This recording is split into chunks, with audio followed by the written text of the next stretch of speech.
এখন আপনাদের মাঝে আমাদের এলাকার সবচেয়ে সুদর্শন পুরস্কার নিতে আসবেন বেস্ট অ্যাওয়ার্ড। তো আপনারা সবাই রেডি তো? সবাই জোরে জোরে করতালি দেন।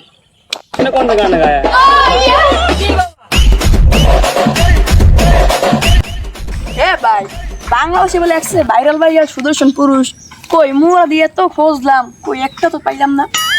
আমরা আফসোস, একটা সুদর্শন পুরুষ যদি দেখতাম তাহলে ওটা ভালোই লাগে। अबे साले ও মিয়া ঠিকই কইছেন। শোনো, আজকাল কিন্তু দেশের অবস্থা খুব খারাপ। তোমার এত রূপ চেহারা দেখলে মুরব্বী পোলাপান করে কিন্তু পুরো টাস্কি খেয়ে যাইতেছে। এই জন্য খুব সাবধানে, খুব রিস্ক কেয়ারফুলি করে তোমাকে রাখতেছি। আশেপাশে কোনো ছেলেদের দিকে তাকাবা না, ঠিক আছে? ঠিক আছে, মনে রাখবা। হ্যাঁ ঠিক আছে। আরে কি মাল যাচ্ছে রে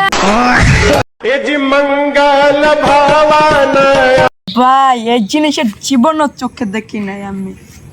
আরে ভাই কি দেখলাম চোখে? इस কি নোংরা মানুষ বসে আছে রে। আরে বলো না, দেশের যে অবস্থা, বুড়া মানুষ আর ইয়াং মানুষ তো কোনো গ্যারান্টি নেই। চলো চলো চলো দেখি। ও ভাই এই জিনিসগুলো মোর লাগবেই লাগবে, মুই এই জিনিস ছাড়া বাঁচবো না। কিভাবে কি ম্যানেজ করা যায় বেটা? ও ভাই লো, ওই যে ছেলেটা গেছে না এটা লাগে আর কথা কই লো ভাই লো। শোনো, তোমার গোপনীয়তা সবসময় রক্ষা করতে হবে। যারাই টাস্কি খাও, যারাই হুইয়ে পড়ুক, ও দেখার সময় নেই। তোমার এবার যেভাবে হোক বেস্ট পুরস্কারটা কিন্তু পাওয়াই লাগবে। হ্যাঁ ঠিক আছে। আর আমি চিন্তা ভাবনা করছি, আমাদের গ্রাম থেকেও নাকি তোমাকে একটা ভালো পুরস্কার দেবে। সেই পুরস্কারটা আমরা আগে নিই, পরবর্তীতে দেখবো মানে কি করা যায়। ঠিক আছে তাহলে চলো। ভাই তোমার লাগে একটা কথা আছে। তোমরা কি কথা বলবা? আসলে যে ওই যে সুদর্শন মেয়েটা দেখছিলাম না, আমরা ভাবছি তাকে এটা এবার দেওয়া হবে। আমরা গ্রামের মানুষ তো আর একটু একটা মনোনয়ন দেবে, পুরস্কার দেবেন, পুরস্কার দেবো। হ্যাঁ আমি চিন্তা ভাবনা করছি, কারণ ওর মতো যে রূপসী আমাদের গ্রামে কিন্তু একজনও নেই। কিন্তু ঠিকই তো। ঠিক আছে তো চিন্তা করছেন যেহেতু, আমি ওর সাথে আলাপ করি। আর কবে দেবেন একটু অ্যাওয়ার্ডের আয়োজনটা একটু সুন্দর মতো একটু করবেন। গুছিয়ে দিন। আচ্ছা সমস্যা নাই, ঠিক আছে, চিন্তা ভাবনা আমি করছি। আচ্ছা যান, আপনারা যান। ঠিক আছে, থ্যাংক ইউ। প্রিয় এলাকাবাসী, এখন আপনাদের মাঝে আমাদের এলাকার সবচেয়ে সুদর্শন নারী পুরস্কার নিতে আসবেন best award. Best award best. এলাকার বেস্ট অ্যাওয়ার্ডটা এই দিই আমরা তাই। জি, এখনই আপনাদের সাথে আমাদের মঞ্চে আসতেছে। তো আপনারা সবাই রেডি তো?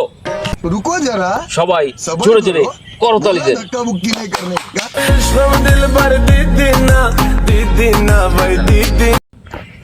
আসসালামু আলাইকুম। ওয়ালাইকুম আসসালাম। ওয়ালাইকুম আসসালাম। এখনই আপনাদের মাঝে কিন্তু উপস্থিত হয়ে গেছে আমাদের মিস রানা বেগম। এখনই আমরা তার হাতে বিশিষ্ট পুরস্কারটি তুলে দেব এবং তুলে দেবে আমাদের মিস্টার খন্দকার মিজানুর রহমান মিজান। আমরা দেখতে পাচ্ছি পুরস্কারটি তার হাতে নিচ্ছে এবং হাতে ধরিয়ে দিচ্ছে।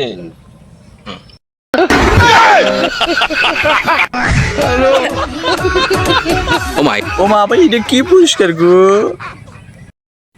আমরা জানি আমি সোনা ছাড়া পুরুষ, জন্য ছোট একটা আমরা কলা উপহার দিলাম, যেন এটা দিয়ে আপনি অমেয়াদি, আমেয়াদি, দীর্ঘমেয়াদি, চিরজীবী যেন এটা দিয়ে চলতে পারে। তো আজকের ভিডিও আমাদের এই পর্যন্তই।